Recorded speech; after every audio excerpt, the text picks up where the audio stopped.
Once upon a time, Olympus was a playground in the sky for the rich of the Outlands. With the beginning of Season 7, it became our newest arena in Apex Legends. The map is a lot larger than Kings Canyon and somewhat smaller than World's Edge. A single look is enough to notice it's nothing like any other map we've played so far. These differences aren't just cosmetic. Here are my tips for surviving and thriving in Olympus and in Season 7. Before we jump in, most of you aren't subscribed. If you end up enjoying this video, please hit the subscribe button and the notification bell.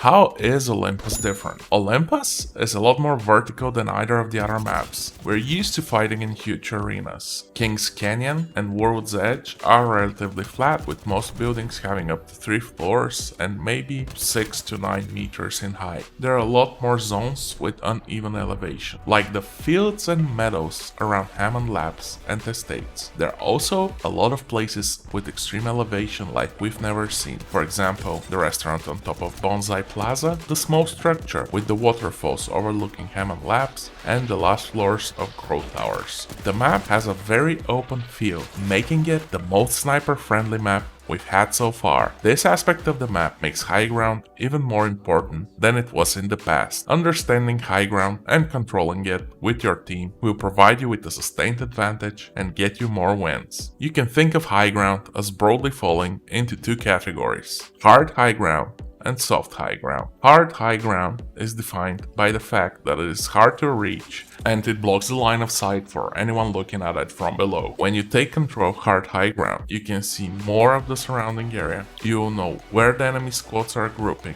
and you'll see their attacks in advance. You are hard to reach for the enemy. Other teams need to use their abilities in order to reach you. This gives you the upper hand in a fight, as their mobility abilities will be on cooldown. You gain extra cover and you have a better angle for shooting them. You can see the full body of the enemies from above, but they can only see your upper body or maybe even only your head. Playing from high ground gives you automatic head glitching. Soft high ground provides the same types of advantages, but usually it's much less hard to reach. This includes the top of a hill or the roof of a lower height structure. Another key difference on Olympus is the amount of mobility. In addition to jump towers and zip lines, there are 2 significant innovations: the tridents and the face runner. Even if the map is somewhat bigger than Kings Canyon, it can feel smaller as it's so much easier to get around. This really changes the way fights work, especially in the more open areas. Third-party ambushes were a staple of Kings Canyon, and they were still pretty common at World's Edge. On Olympus, they are supercharged. The moment bullets start flying, it feels like the whole lobby joins in. Because it is so much easier to get around the map, it's also much easier to get involved in a fight once you hear it in the distance. If you are in the middle of a fight, you should always try to finish it as quickly as possible. If you can, it's probably best to withdraw and reset it later. There are always squads on the prowl looking to score some easy kills and some free loot. If you are looking to third-party a fight, be a bit more careful than usual. A lot of time my squad runs into an ongoing fight, guns blazing, looking for easy kills, only to be met with 2 or more teams trying to do the same. The result is chaotic and not always survivable. On the other hand, if you have batteries, if you have good positioning, and you manage to hit your shots, it can be a lot of fun. One last thing on the geography of Olympus: don't fall off the map. It's happened to almost everyone by now. Every top player, like Shift FPS, even top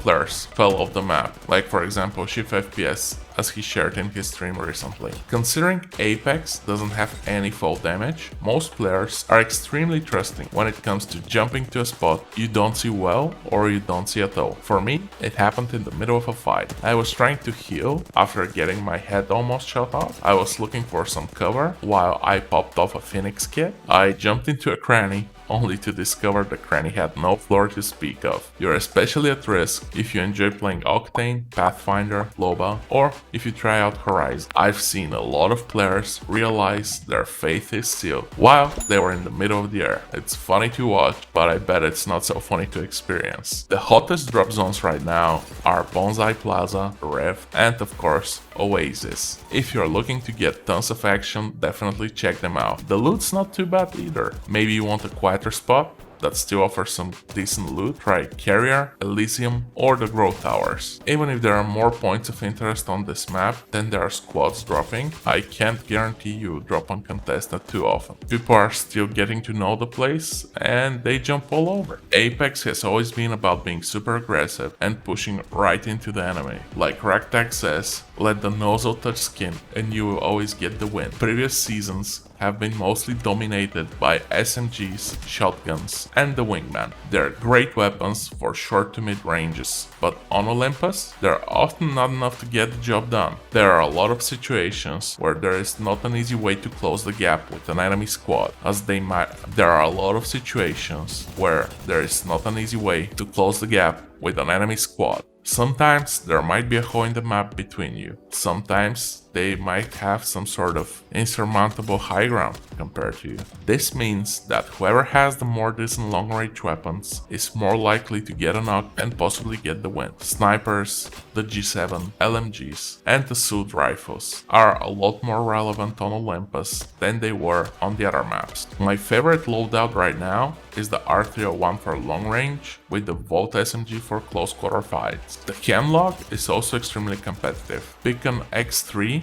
or X24 sight to get that extra range, especially if you wear glasses like me. I definitely recommend that you cover a large variety of ranges with your weapons choice. Running around the map with just a shotgun and an SMG feels a bit like skipping underwear when going to the supermarket in sweatpants. Most of the time people probably won't notice, but if someone does, you're in for an awkward time. I don't know if you noticed, but the team at Respawn really wants to lower the time to kill in Apex Legends. They probably have some very good data to back up this decision. Whatever the reason, they reworked how shields work last season, only to back off after a powerful backlash from the community and the top competitive players and streamers. This time, they're lowering the time to kill in a much sneakier way. They've adjusted the damage you need to do in order to level up on Evo armor significantly. Let's have a quick look at the table. I've made a quick calculation on how much cumulative damage you need in order to get each level, starting from level 0. With the new patch, it would take 1300 damage in order to level up an armor from 0 to red. This used to take 975. Getting to a purple armor would take 550 damage, and it used to take only 475. I have a feeling that most people playing trios, duos, and lower than plat rank score an average damage per game in the region between 400 and 800. This means that players with lower performance will have significantly less access to high-level armor compared to previous seasons. In addition, all players are going to spend a longer time of the match with lower level armor compared to previous seasons. This is a much more subtle change to the time to kill in Apex, and I think it would be a lot less unpopular compared to last season. It's still going to mean that you're going to need less damage on average to get the same amount of kills. It also means that all weapons are going to be slightly more deadly over the course of the match. The triple take, for example, was able to two-shot an opponent some of the time in the early and mid game